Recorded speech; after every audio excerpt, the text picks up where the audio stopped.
Hey everybody, so how are we doing today?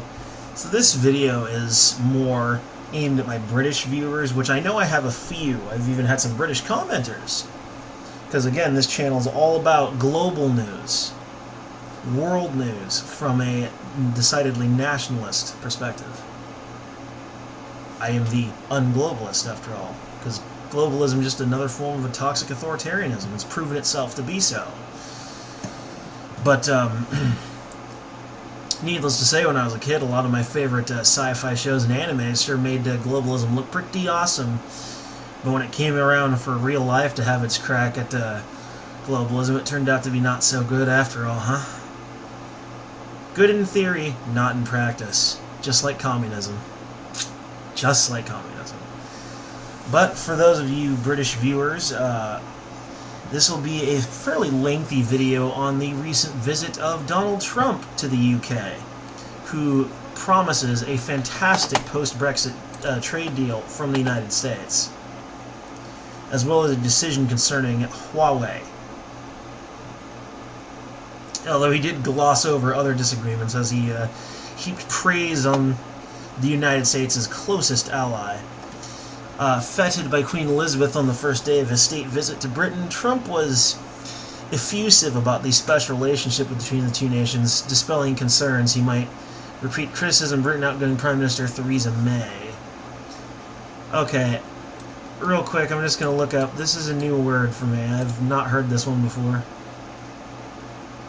Effusive, expressing feelings of gratitude, pleasure, approval in an unrestrained or heartfelt manner. So, you could say Trump is almost buttering her up. It's the greatest alliance the world has... It's the greatest alliance the world has ever known. I always got to do the voice. It's fun to do the voice. Although I think I got a slight cold today. I feel just a little stuffed. It is spring. The pollen count around here in America is pretty high. Prior to his trip, the collapse of May's premiership over her failure to secure Britain's exit from the European Union had raised concerns that Trump could publicly humiliate her. Instead, Trump called May a tremendous professional, steered clear of rhetoric that could embarrass her, and let pass contentious topics such as Huawei and Iran, while making light of sensitive issues such as her possible succession. Trump mentioned Boris Johnson, who, if I were British, I would totally vote for, just saying, who has said the United Kingdom should leave the EU on October 31st, deal or no deal, and Jeremy Hunt, Britain's foreign minister, who has warned against leaving without a deal. Unfortunately, you might not have a choice. It may come to no-deal Brexit or stay. And staying could open you up to more of that wonderful EU authoritarianism that we got to see in France. I know Boris. I like him. I've liked him for a long time. I think we would do a very good job. This is something he said to reporters at a news conference beside May at Britain's Foreign Office. I know, Jeremy. I think you do a very good job. He uses the exact same phrase to describe two people. He would do a very good job. He would do a very good job. I'm not going to say that's anything, but no. I feel like maybe Trump's not being completely honest with his opinion here. Just mildly suspicious. But a key area of discord between the Allies has been Britain's preliminary decision to allow Huawei a restricted role in building parts of its 5G network. The Trump administration has told allies not to use Huawei's 5G technology and equipment because of fears it could allow China to spy on sensitive communications, and data warned it could impact on intelligence sharing. I've already said that even if it's not true, in an early video I said if it's not true, if you hear rustling in the leaves and you think it's a tiger, and you turn out to be right, you might live. You turn out to be wrong, you still live. But if you think it's just the wind and it turns out to be a tiger, you're dead. So the safest option is just to assume that they're doing it. These people don't just come up with this stuff without reason. This is right up China's alley. They've done that sort of thing before. Hell, Facebook data mines your ass and sells it to China. Maybe China decided to start doing it directly.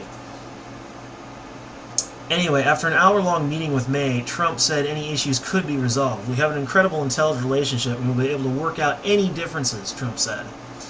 We did discuss it. I see absolutely no limitations. We've never had limitations. This is a truly great ally and partner, and we will have no problem with that. Iran was barely mentioned, while Trump and Britain's EU divorce would happen and pave the way for a large future trade deal. This is a great, great country, and it wants its own identity. It wants to have its own borders. It wants to run its own affairs. As he said. As the UK makes preparations to exit the European Union, the United States is committed to a phenomenal trade deal between the US and the UK. There's tremendous potential in the trade deal. I say probably 2 and even 3 times of what we are doing right now. My, that promise sounds almost too good to be true. I wonder if we can afford that. We probably can. We probably can. On a trip to Britain last year, Trump shocked the British political establishment by hammering May over Brexit, praising rivals, but on Tuesday, they had only warm words for the Prime Minister. I think he's done a very good job. He said, however, he had refused to meet opposition Labour Party leader Jeremy Corbyn. A veteran socialist spoke at a protest against Trump, which attracted several thousand demonstrators to central London on Tuesday. But the number of protesters in London was not quite as many as last time. They still busted out the gross baby blimp, the cringing baby in the diaper, saying that's what Trump is to them. And among you British folks, Trump is one of the least liked foreign leaders, with just 21% of people surveyed by YouGov having a positive opinion of him. Among women, that figure fell to 14%. Not many British approve of Trump, my goodness. But Linda Copplestone, 64, a retired teacher from London, said she was protesting inaction by Trump on climate change. We have ruined the planet. He has a powerful voice and could do something about it. He chooses not to. Yeah, but the data supporting climate change also supports another conclusion. Instead of anthropogenic global warming, we could just be looking at another ice age. It's just as likely. One woman carried a sign carrying the Shakespearean insult, "I bite my thumb at thee." Elsewhere, a man sold toilet rolls featuring Trump's face for £3 a piece. Toilet paper rolls with Trump's face.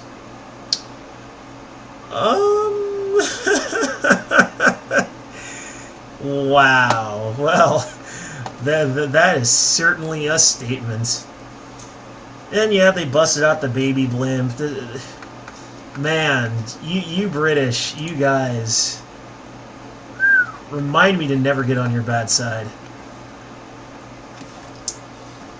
Sadiq Khan also says that he thinks Trump is a poster boy for the far right, or for the alt-right. He basically says, surely we should be saying, listen, you do realize you're a poster boy for the far right movement around the world. And no, he isn't, as many white nationalists and ethno-nationalists feel betrayed by him for his failure to deliver on the promise of the wall and the failure of his current immigration policies. And the fact that he doesn't take a hard enough line for their liking. Oh, and don't forget, I actually once trolled and then had a pretty famous debate with a delusional neo-Nazi on Minds, an actual far-rightist. Trust me. Trump has nothing to do with the far right. If he says that he wants mass deportation, that's not far right. Far right would be saying something like Day of the Rope. Look that up if you want to know what that's about. It's not pleasant, and I don't feel like talking about it right here.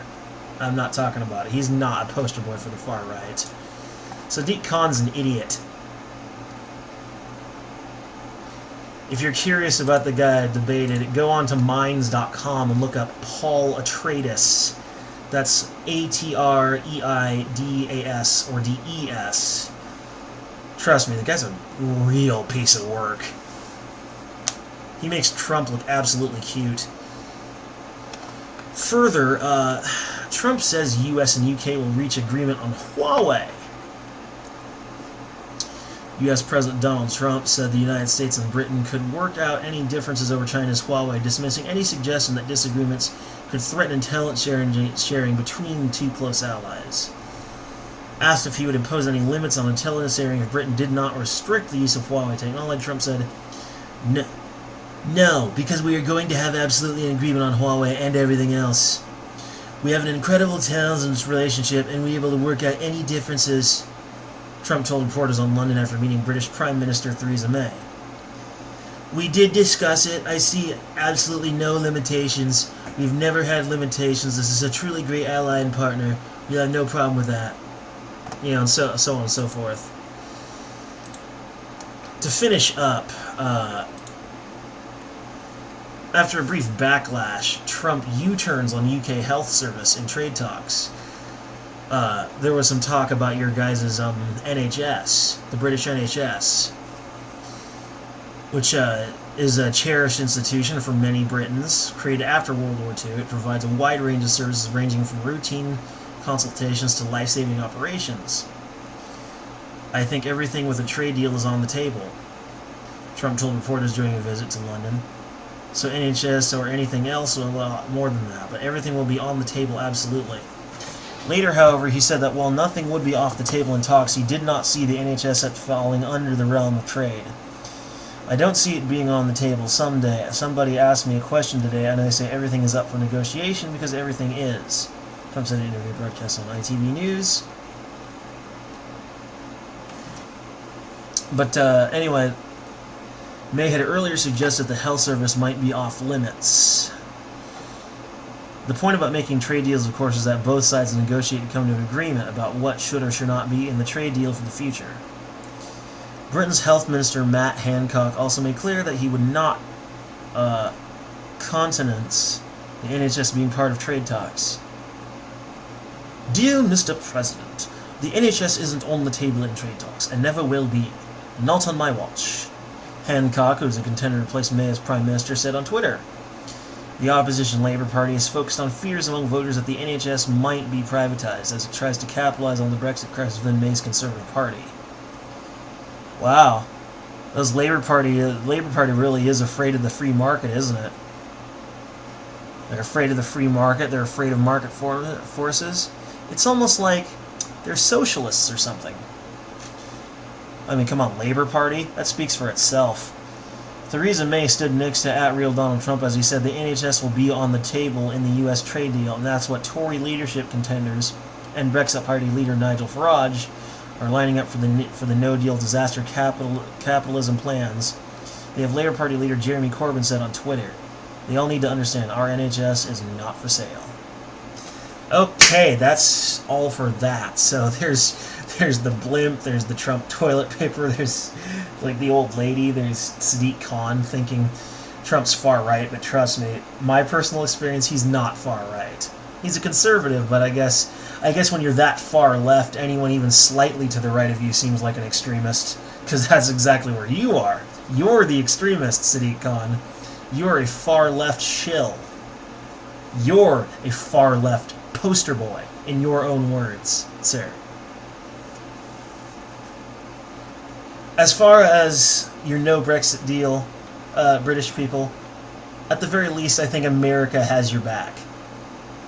That much you won't have to worry about. If I didn't know any better, I'd say we all loved you or something. Anyway, have yourselves a good day. Go nut!